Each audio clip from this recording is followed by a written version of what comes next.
Hey everybody, it's Mike from the Mike Wagner Show, powered by Sockweb Studios and brought to you by official sponsor of the Mike Wagner Show, international warring author Mia Molson's The Missing, available on Amazon and paperback and ebook.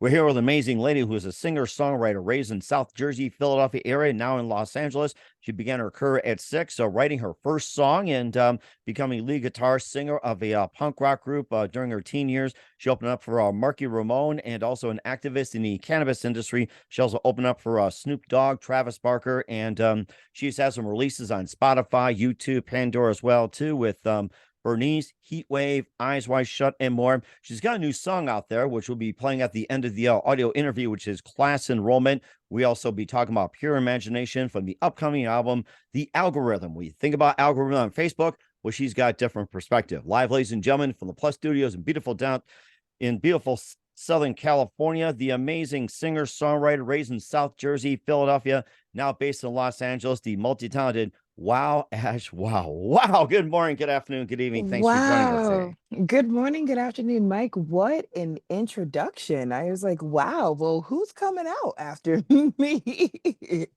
What an amazing intro. Thank you. Well, it's a great name as well, too. And of course, you're a singer songwriter. You're raised in South Jersey, Philadelphia, and now you're based in LA. You began a career at 6, writing your first song. You became a lead guitarist and singer of a punk rock group during the teen years. You open up for Marky Ramone. You're an activist in the cannabis industry. You'll open up for Snoop Dogg, Travis Barker. You had some releases on Spotify and the other music platforms like Bernice, Heatwave, Eyes Wide Shut, and more.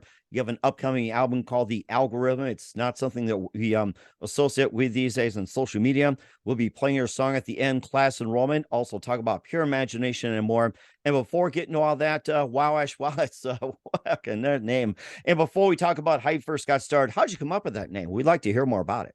Yeah, absolutely. So my actual name is Ashley, and quite often, Mike, I have people that throughout the course of my life who will say like, "Wow, Ash, like wow, that was amazing what you did," or "That was really cool," or it's a double entendre in the sense that it can also be negative because sometimes I just do things and they're like, "Wow, Ash." Wow, like you really did that. So, for the longest time, I was just like, okay, it started out as like a social media screen name, just wow, Ash, wow. Like, I'm like, okay, that's my name. hmm And I thought that my stage name for the longest time was going to be like Hashley because my influence in the cannabis industry and I'm very much an advocate of that. So I was like, that's my stage name. It's Hashley in Hashley's World. Because that was a nickname that someone else gave to me. And just as time progressed, both the audience and just people in general. And when I was introduced, like I'd say Hashley and they'd be like, coming to the stage, Wash Wow. And I'm like, okay, Wash Wow. So then just by, as time progressed, I was like, you know what? I think that is your stage name because everyone just keeps calling you Wow Ash Wow. And Hashley is not sticking. Like, hmm everyone's like, cool, Hashley's great, but Wow Ash Wow is what we're going with. So Ooh. yeah, it's a stage name that I didn't necessarily pick, and even the screen name I didn't pick. I'm a very sarcastic person in general, and I just thought it was funny. I'm like, everyone's always like, wow, Ash, or wow, Ash. And I'm like, okay, well, there you go. Wow, Ash, wow. Oh my gosh, that is so cool. One of the most unique stage names I've encountered my thousands of guests. And before we talk about your music, tell us how you first got started. Yeah, so geez, I've been playing music and I first got started since I was like yay high, like itty bitty baby. I can recall many times where I would, as like age 3, age 5, I couldn't wait until like the paper towel roll was done, the paper towels, because that was my microphone. And I, probably used way more paper towels than what were needed to be because I just wanted the cardboard thing for the microphone. So, and then I used to like set up all my stuffed animals and stuff like that, Oh and my then do gosh. an entire performance and everything. And I'd get up on this glass coffee table that my grandmother had, and my mom would yell at me to get down because it's not dangerous. And I'd say, okay. And then she'd turn her back to go work on something in the kitchen, and I'd hop right back on the coffee table. And I'm just giving a full, like, in my head, Michael Jackson style performance. Like to my stuffed animals and just giving my whole heart on the show. So I would say my love and everything started probably, oh my gosh, around like 3 or 4, like when I was still in onesie pajamas and stuff and Oh, drinking wow. juice out of sippy cups. I was, Mhm. performing. And then my actual first like live performance in front of people, I was 5 years old. And I sung Diana Ross, Reach Out and Touch, and actually took first place at the Nice. 4-H County Fair. And that honestly, even if I didn't win, just that moment of getting up on stage and like I was so excited to like get the microphone that as they were introducing me, like I just kept snatching it from his hands. Like he's trying to give me a whole nice like show love. Here's Ashley, blah, and I'm just like, cool story. Give me the mic. So and like he's just like, I'm trying to introduce you, and I'm like, okay, but I'm trying to get the microphone from you. Give it. So yeah, that was from that moment on, I just absolutely loved being on stage and loved performing and singing for people and doing all of that. I always tell everyone that I'm like in real life, I'm very much like an awkward person, but when I'm on stage, I feel at home and I feel comfortable. And so ever since age 5, when I first was handed a microphone, I'm just like, oh, this feels right. This feels like home. Oh my gosh, what a story on that one. That is great. Just kind of think about some of the people doing that, some people afraid. And I think, getting a hold of it just really defines who you are. And of course, the fact that it was that precise moment. What was that other precise moment that simply influenced you into what you do in the rest of your career besides grabbing the mic? It's like, what was that one precise moment that simply said, this is gonna be it? Huh. It would probably be the second precise moment that I'm like, I play music and this is what I do is actually when my brother introduced me to rock and roll music. For the longest time in my household, I grew up listening to primarily like gospel music and like, grew up in the church choir and all of that. And then one day my brother in this it was a CD and it was the Mississippi Mass Choir. And then, like, inside of that CD was actually the Nirvana album for Oh, Bleach. wow. And that was like my introduction to like the whole punk rock and like rock and roll scene. And hearing that album and just hearing the raw passion in his lyrics and what he wrote and how it just, even though I was like so small, single digits, like maybe around like I don't know, like 6 or 7 at the time, for some reason his music like really resonated to me, and I feel like that was very powerful to me, that someone can create a body of work that not only like touched people within that generation and that time era, but it's now touching me, and it's something that when I have kids one day in the future, I'll be sharing this album with them as well. So that had a very significant impact on me because I've always just wanted to create a body of work that is timeless and that will be around even after I am. And yeah, the Nirvana album, the Bleach album from Nirvana, it definitely inspired me to get started on that path of what that looks like for me. Hmm. That certainly is interesting. And who are some other favorite singers, songwriters, and musicians growing up? Oh, goodness. Okay, so growing up, I was very much just like into the punk rock and like rock and roll and classic rock scene and blues. So, you're talking Frank Zappa, AC/DC, The Doors, Motley Crue, Jeff Beck, Megadeth, Metallica, like System of a Down, Corn. Like this is all the music. Nirvana, obviously, Queen, um, Tina Turner, just like a lot of Janis Joplin. I like there's so many and I can just keep prattling them all off. But I was one of those kids growing up and even still now that when they say like, what do you listen to? And I'm like, everything.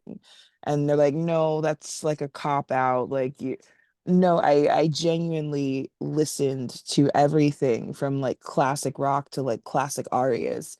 Chances are I was listening to it and found there's beauty in every single genre, and that is what has influenced me so much. I don't know many kids who were growing up at age 12 who was like listening to like world music and hardcore rap at the same exact time, like my playlist was absolutely psychotic. Like you probably will get a sitar in one, then a heavy metal guitar in the next track, then like an 808's gonna hit in the third one. And I'm like, but this is a perfect playlist for me.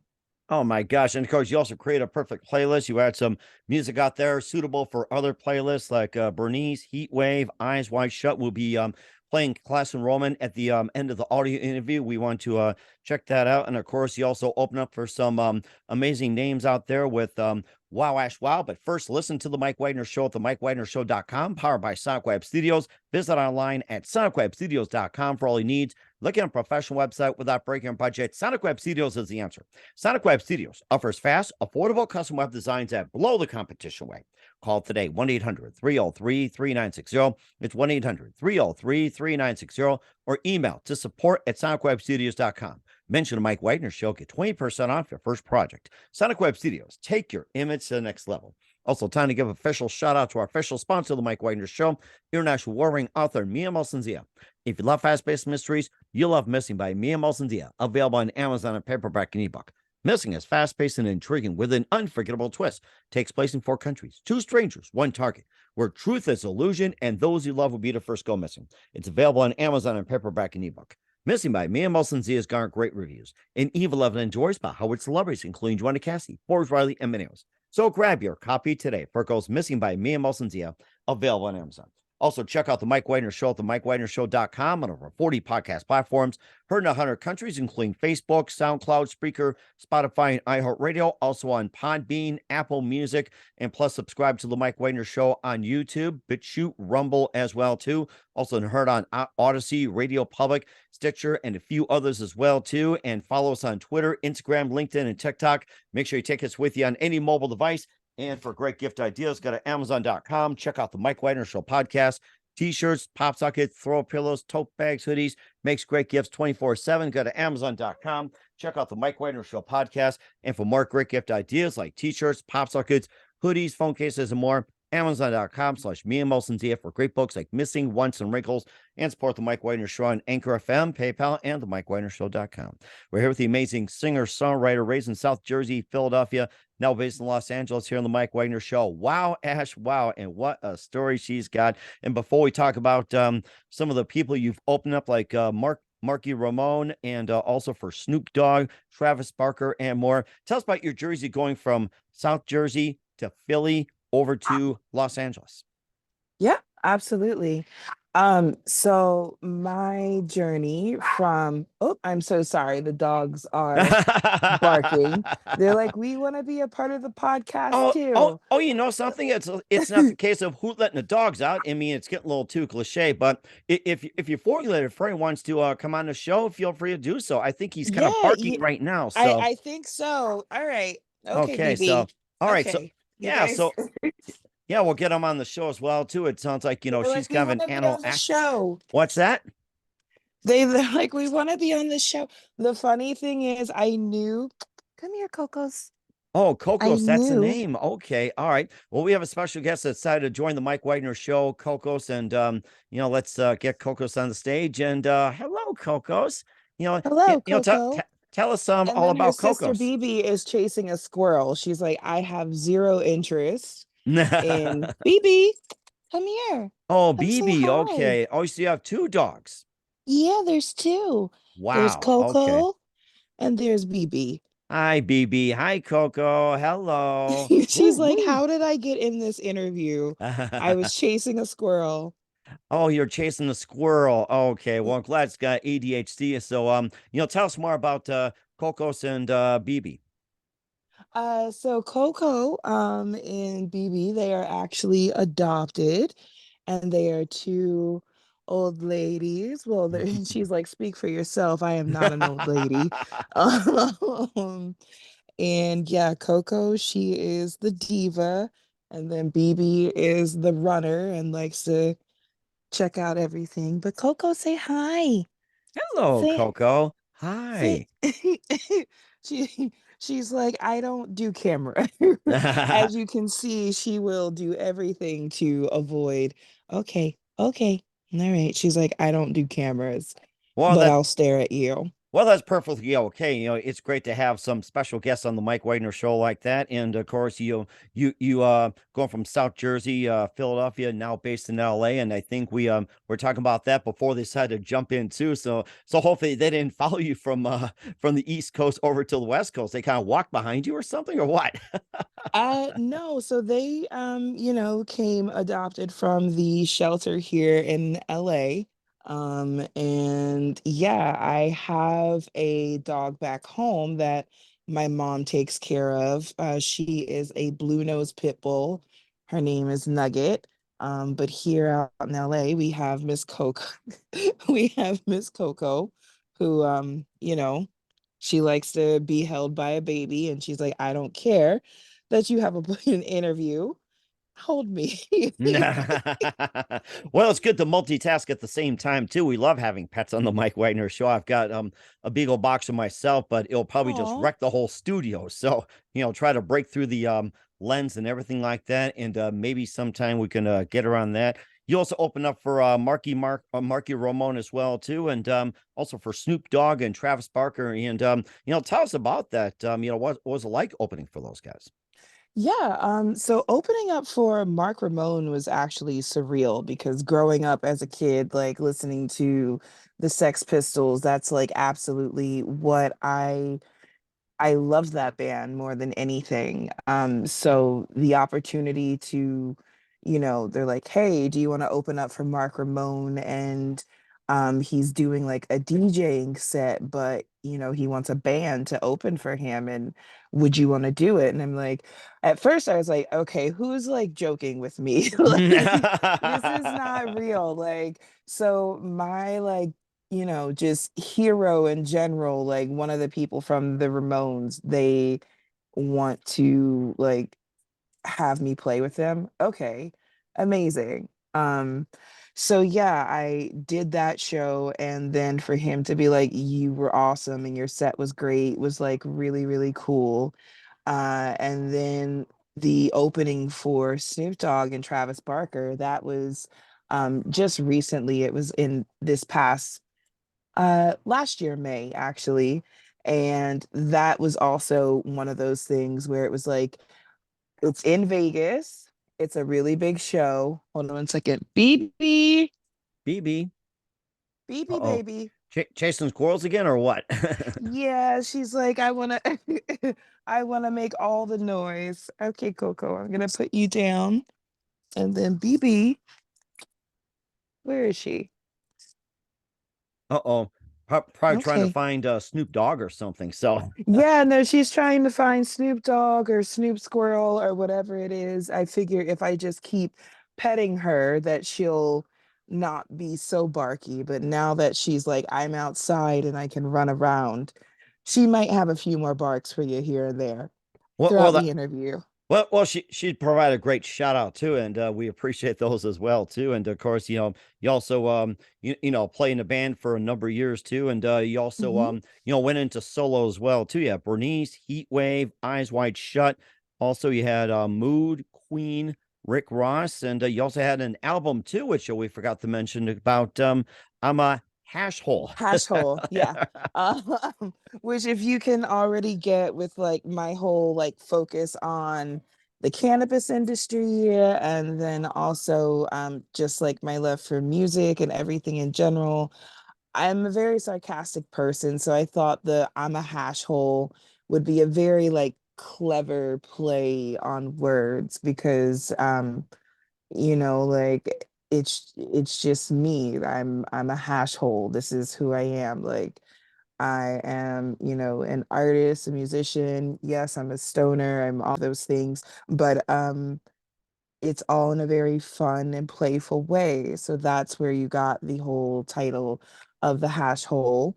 And then that's also sort of how I got inspired to create the second album that I'm working on, which is the algorithm, and sort of a play on that as well.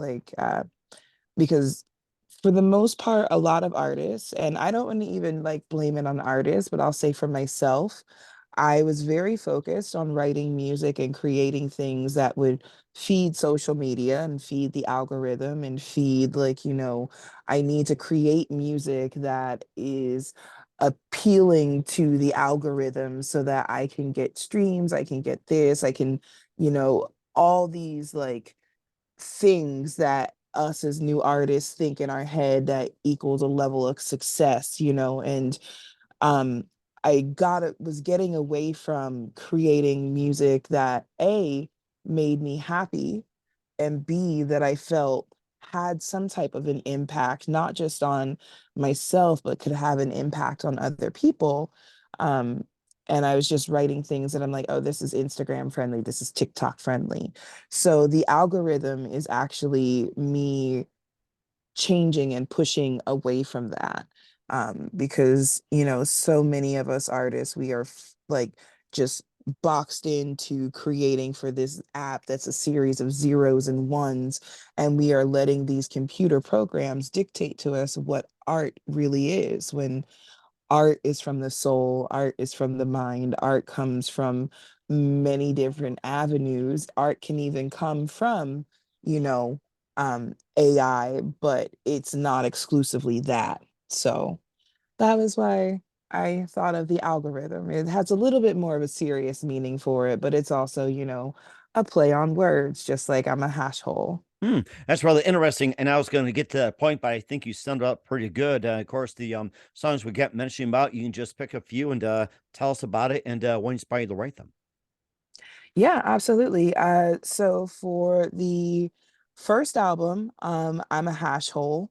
That essentially is a loose story of my life and just my progress as an artist, and then also like moving into LA. I sort of wanted to write it with like this central theme of like imagine like this fictional or real life character myself, so to speak, that just goes through this sort of amazing world of like fantasy, but then also there's like this level of like reality that hits with like some of the lyrics of the songs that I have. And just like my reason why. I think that for the album I'm a Hash Hole, the song Bernice essentially sums up between Heat Wave and Bernice, they quintessentially sum up the entire vibe and just energy of the album of what I was going for Hatch Hole. Like just that power, that raw strength and energy, um, as opposed to the algorithm where I would say the very first track on the song is called Still Blooming. It hasn't been released yet as one of the singles, but it's going to really, really like give you what the algorithm is all about and what it's sort of progressing and growing into, and seeing me grow as an artist, seeing me step away from, what I considered was cool and just like having fun with it and creating things that are quintessentially me. Hmm. So that's what you have with that Still Blooming, Pure Imagination that we released, also Class Enrollment, like all of that like definitely tells a story. And what is the story behind class enrollment? Yeah. So the story behind Class Enrollment, I wrote that in the studio. Every time that I write a song, it's usually like I'm in the studio with my producer and he starts to play a melody line or plays like a lyric or something. And in my head, I go, oh, and like the song just like pops out. And so in that situation, I was having a conversation with someone via text and I was getting very, very distracted from the session because the text message was getting like somewhat heated and it was, sometimes you deal with people, Mike, that make you feel like you are lesser than the person that you actually are. Been there, done So that. yeah. So, and I was allowing that to like resonate with my soul and sit with my soul. And there was just like this moment where I like snapped out of it, so to speak, and just said, like, let me take you to school on like who I am as a person and let me like classes in session. So that is where you got class enrollment from because there is a term within like the LGBTQ plus community that's called reading someone. I'm Hmm. going to read you. And when you read someone, it basically means like it's a very nice way of I'm gonna tell you off, and tell you off for filth and tell you who you are as a person and just make you just realize who you messed with. But do it in a very nice and eloquent, and sort of yeah, just a very nice, eloquent, and like almost like very sassy, for lack of a better word, way. Like that's reading someone. So, Hmm. Mike, the next time somebody says something to you that's very sarcastic of nature, and you respond back to them, and like, especially if someone's around you and people go, and they gasp at your response, you've just read that person. Hmm. Like, I That's a very interesting concept. I like that. I remember, reading about body language and reading people's Mhm. cues, but I think that took it to a whole new level. And I'm glad you mentioned that. Learn a lot from you. It's great. Yes, so that's reading. And there's a phrase also within the community that goes like the library's open, which means that, oh, these two people are about to like go back and forth. And so class enrollment sort of plays also on that phrasing and that sort of vibe. Like a lot of people, I mean, you can get it no matter where you're from, but a lot of people in the community, they understand when she says class enrollment, that means, oh, she's telling somebody off for like for making her or just anyone in general feel like they're less than, then you've got your permission to read them for filth. Classes in session, the library is open. So Oh, that's rather interesting. Of course, we'll have class in session in a good way about the cannabis industry with Wow. We'll get to that in just 1 minute. You listen to the Mike Wagner Show at the MikeWagnerShow.com, powered by Songwriter Studios, and brought to you by official sponsor of the Mike Wagner Show, international warring author Mia Moses the Missing, and subscribe to us on YouTube, Facebook as well. We'll be back with the amazing singer-songwriter, now based in LA, Wowashwow, after this time. We're back to the amazing, multi-talented singer-songwriter from South Jersey, Philly, now based in LA. Wow here on the Mike Wagner Show, and just an amazing story you've covered as well too. And of course, speaking in class and session, we're going to do this in a good way. You being an activist in the cannabis industry, and of course, we recently celebrated 420 as well too. Now, before we talk about being in the cannabis industry, did you leave milk and cookies for Willie Nelson to come down the chimney on 420? I did leave some medicated cookies and I drank all the milk because, I had a cookie or two and got thirsty. So there was a half-bitten cookie for Uncle Willie. Um, but I can't promise him that much, sir. He knows my heart. And yeah, there might have been a half-smoked joint left on the table for him. Now Possibly. you sure the dogs did not get a hold of that one? No, they did not. I make sure that they actually they don't like the like smell of it or anything. So they will excuse themselves to the other room. They're like, "Oh God, she's smoking." So we're just gonna waddle our way over to the other room. But then also like with the edibles, I have to just make sure to keep them on a very high shelf and far away because food is food and they will absolutely tear into it the first opportunity they get. Oh my gosh, sounds like my dog out there. As soon as you open up a thing of dog food, it's like boom, right there, right at your face. I can't wait to eat. So Yep, absolutely. Like starving, like you've never fed them. They're like, I didn't eat a whole 2 hours ago. Well, oh my gosh, it's like 2 hours for us. It's just a simple snack. We're doing okay, whatever's recording and doing shows and everything else. And of course, you've been in the cannabis industry for quite some time. Tell us more about how you get involved and how you first got started. yeah, so how I got involved in the cannabis industry is actually very interesting. I was a recreational user, but I was very much like most consumers. I didn't openly say I smoke weed or anything like that. I was just very like shh, hush hush about it. And then I went to a festival in Philadelphia, and there happened to be an activist organization there, Philly Normal. And they had some veterans speak about how cannabis has helped them with their PTSD issues, and how they have had a better quality of life from using cannabis as opposed to the myriad of like pills and medications that their doctors wanted to take them to take to treat the PTSD, but it was like actually making them even more violent and more suicidal and had more issues.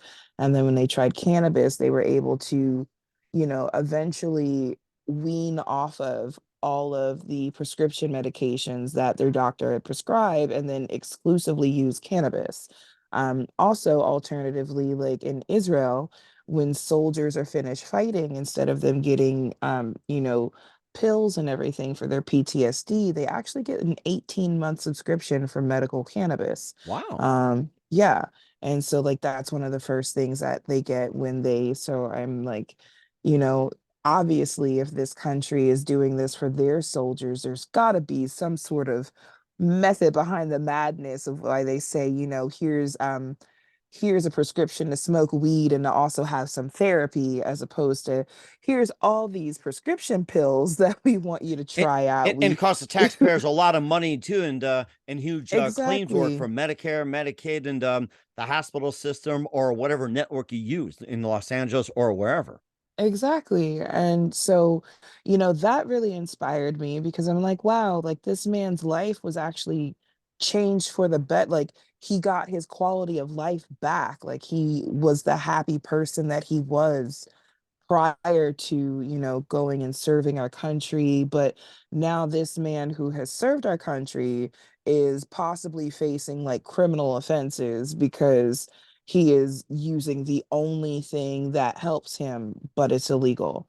And then, another story that I heard there was this mother and father. They had a daughter who she had a very rare, like, muscle disease that she had nonstop seizures, like um basically would probably have anywhere from like 4 to 6 like grand mal seizures per day, couldn't walk, couldn't do anything whatsoever, had zero quality of life. And they had told the parents that they estimated that her life expectancy that she was going to maybe live till age 5 or 6 Oh before she wow. passed away.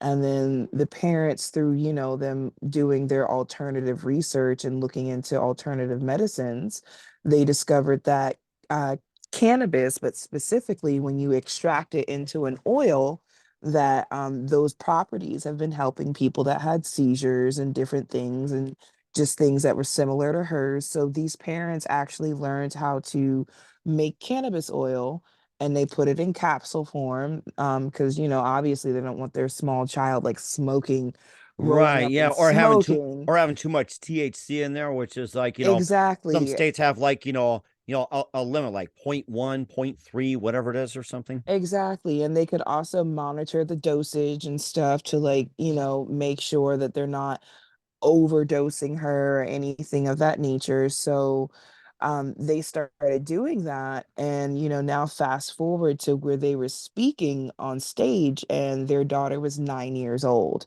And she maybe had a seizure every like 2 to 3 weeks instead of every single day. And she was actually able to communicate and talk, and she was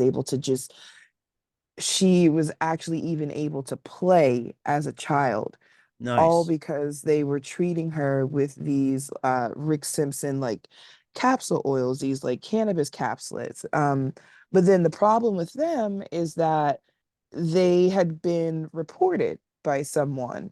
So now they run the risk of losing their child completely because cannabis is illegal. And although their doctors had, written the recommendation and said what they're doing has been great for her, although she's gotten medical professional opinions, they have everything down to a science. It's not like they're just out here just drugging their child. Like, they're doing everything that, in my opinion, of really excellent parents would do.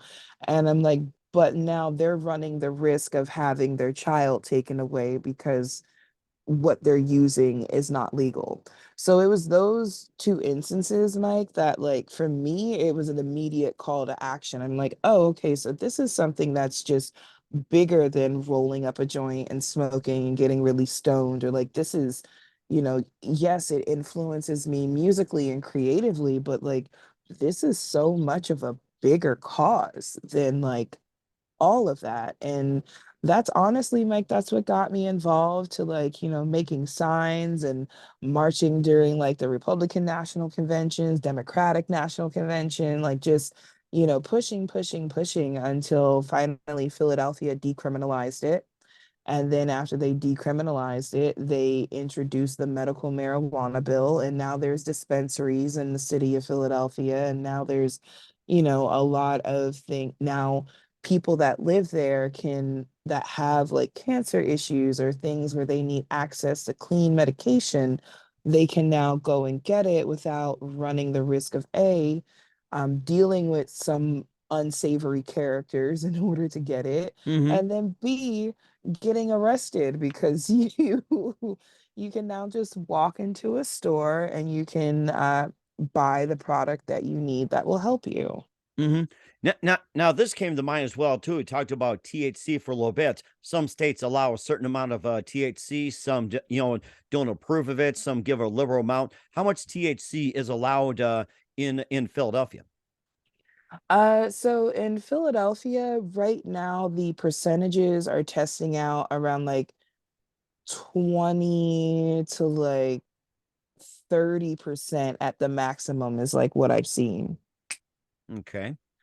And of course, I know in most states that 20 is the average. Some go down with like 10, 5, 1% and everything else. And then what about California? What's the status on medical marijuana law? Is that gone in effect, and how much, or is that considered illegal? Is there a fight going on? In terms of like the percentage for medical marijuana or just marijuana here in California, there's no like limit on the percentage because Mike, I've literally seen something where it's like 52%, which Wow. I'm like, how? Um, make it make sense, but okay. And then with California, they limit on the quantity that you can get. So you can only like purchase an ounce at one dispensary per day at a time. But I mean, if you really needed more than 1 ounce for the day, there's a dispensary a stone's throw away and you'll Hmm. be able to get it. That's Miss interesting. Phoebe. That's interesting. I think I'm gonna purchase some myself, and I think the dogs are gonna get something for you from the Yeah. dispensary. So I think when you heard that, I think they just took off and went to the dispensary, and I think they're gonna come back and get you some. So They're like, well, bring me back something, BB. Bring back mama a pre-roll or something. we'll certainly do that, and perhaps maybe an album on cannabis someday, along with the algorithm, and also I'm a hash hole as well too. Maybe go a little step further. We'll take it just a full, just like weed based album. Which I will say that cannabis definitely influences a lot of my writing, but I haven't yet just written that like full out, this is a marijuana music only Hmm. album. I got a lot more things to say before I get to that part of my career where I'm just doing random albums just for the fun of it. And speaking of random albums, all the music that's out there on Spotify, Pandora, YouTube, SoundCloud, and everything, where can we find all your music at, including the class enrollment and the upcoming album, The Algorithm? Yeah, you can find absolutely everything by going to Wowashwow on everything. So if you put my name in the good old Google and you type in WOWASHWOW, you will shapow. There will be all the music that you can listen to, all the platforms. You'll even be able to listen to the Mike Wagner podcast once that is up and loaded on all of the platforms and everything. So yeah, I am, or you can go to my website and wowashwow.com, and that'll have everything on there as well. All my music videos, where to listen, and some fun shows and things that are coming up for me. And definitely looking forward to it as well, too. We're with the amazing singer-songwriter, raised in South Jersey and Philadelphia, now based in Los Angeles. Wow, Ash, wow, here on the Mike Wagner Show. Just totally amazing. And just a few things. What else can we expect from you in 2023 and beyond? Yeah, so for 2023 and beyond, besides releasing the album, The Algorithm, be prepared for me to just be playing lots and lots of shows. We're working on locking in some tour dates and doing like a little soft mini tour to support the album. In addition to that, just releasing a lot more music. After the album is released, I have another little mini project that I've been working on. So we'll be pushing that out as well. So just a lot of visuals, Mike, a lot of playing a lot more shows and everything. And just this year is the year of just saturating myself as much as possible with the mainstream public and just getting my name out there of who I am as Wow until you're like, oh geez, I've seen it. I saw that video. I saw until you're sick of me, Mike. Until you're sick of me. Me, never. Never. Thank you. Thank you. And of course, the dogs aren't tired of you as well, too. They are loyal, man's No, best they're friend, and everything not. else. So, yeah.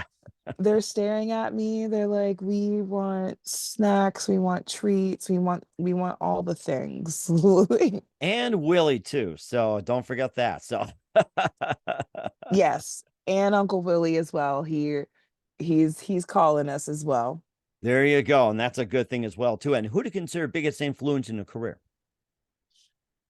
Biggest influence in my career. Hmm.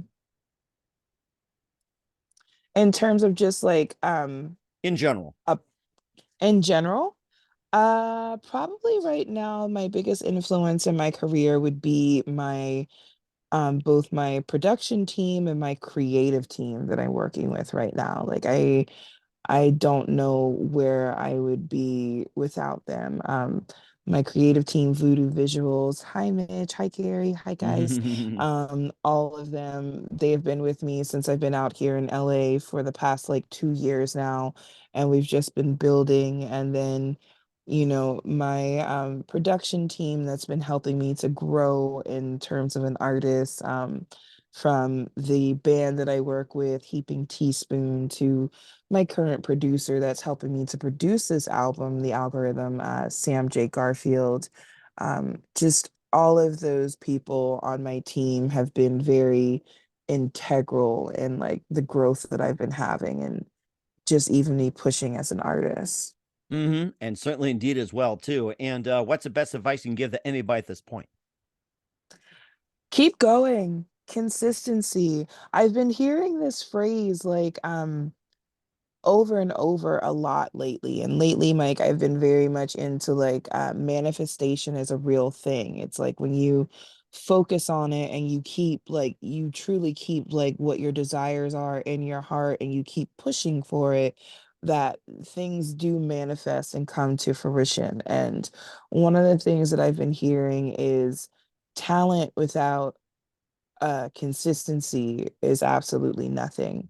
So that has been my very focus, and that would be my takeaway or giveaway that I'd give to someone is consistency, consistency, consistency. Like that has been probably one of the main things that has been pushing me forward on a consistent basis is just my level of, showing up when it's not fun, Mm-hmm. showing up, obviously showing up when it's fun, showing up when, and doing and putting in the work when nobody's looking, doing the things that, are not necessarily glamorous or that make it to social media, but are still very important part of who you are as an artist. And also allowing myself to be vulnerable and open to change and open to growth, but